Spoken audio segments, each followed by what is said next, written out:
Halo semuanya, selamat datang di video ini.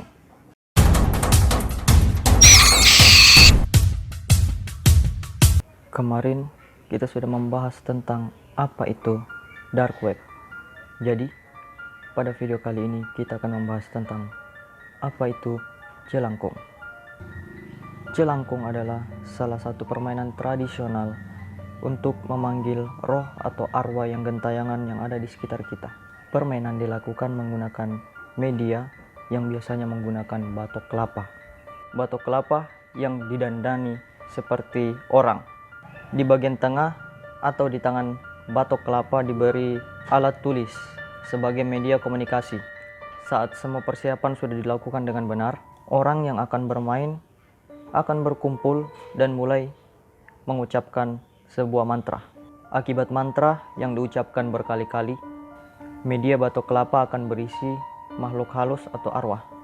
Dan akhirnya komunikasi bisa dilakukan dalam situasi yang penuh dengan kengerian. Masih tentang jelangkung, mari kita bahas tentang sejarah permainan jelangkung. Sejarah permainan jelangkung. Istilah jelangkung yang kita kenal sekarang ternyata diturunkan dari permainan yang serupa yang bernama Cai Lan Gong. Permainan kuno yang menggunakan media boneka keranjang yang dimasukkan arwah ini berasal dari Tiongkok. Diduga hubungan di antara kerajaan Nusantara dan pedagang Tiongkok di masa lalu menyebabkan permainan mistik ini datang dan mengakar di Indonesia. Seiring dengan berjalannya waktu, permainan yang sudah punah di Tiongkok ini menjadi permainan khas di Indonesia. Di masa lalu, anak-anak menggunakan permainan ini hanya untuk sekedar senang-senang saja. Mereka ingin tahu apakah ada makhluk halus di sekitar mereka atau tidak. Siapa namanya dan matinya karena apa. Permainan jelangkung di berbagai daerah di Indonesia. Seiring dengan berjalannya waktu, permainan jelangkung juga diadopsi oleh beberapa daerah di Indonesia. Di daerah Jawa, permainan ini kerap disebut dengan sebutan Nini Towok. Permainan ini tidak dilakukan oleh anak-anak seperti halnya permainan jelangkung.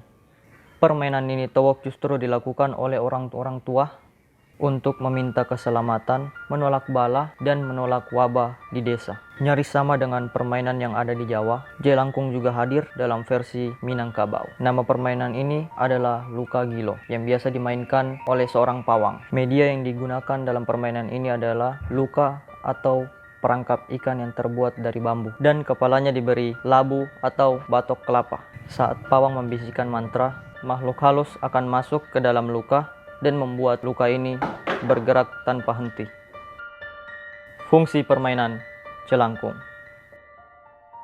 Permainan ini biasanya digunakan hanya untuk senang-senang saja. Namun seiring berjalannya waktu, permainan ini jadi sedikit disalahgunakan. Misal digunakan untuk uji nyali dan mencari hantu yang ada di sekitarnya. Di Minangkabau, permainan jenis ini digunakan sebagai hiburan, biasanya dilakukan saat upacara pernikahan. Di beberapa daerah lain, jelangkung digunakan untuk mengganggu orang, sehingga kasus-kasus kerasukan sering terjadi dan meresahkan banyak orang. Jelangkung dalam budaya dan masyarakat Indonesia. Jelangkung tidak bisa mudah dihilangkan dari masyarakat Indonesia. Ini terjadi karena masyarakat Indonesia masih banyak yang menyukai mistisme. Banyak yang percaya dengan hal-hal yang berbau mistis atau yang gaib seperti jelangkung ini. Bahkan seiring berjalannya waktu, media yang digunakan hanya berupa pensil dan kertas. Anak-anak di sekolah sering menggunakan permainan ini untuk ajang iseng dan untuk senang-senang. Masih banyaknya masyarakat yang menyukai permainan ini. Cerita fiksi dan juga film tentang jelangkung akhirnya dibuat. Dibuatnya cerita dan film tentang jelangkung ini menunjukkan betapa kuatnya jelangkung dalam masyarakat Indonesia. Bisa dibilang sudah masuk dalam budaya dan kehidupan sehari-hari. Inilah sekilas tentang jelangkung dan sejarahnya di Indonesia. Apakah kalian percaya tentang hal ini atau kalian tidak percaya? Itu terserah pada Anda. Sekian video tentang jelangkung hari ini. Jangan lupa like, comment, and subscribe channel ini. Sekian video tentang jelangkung.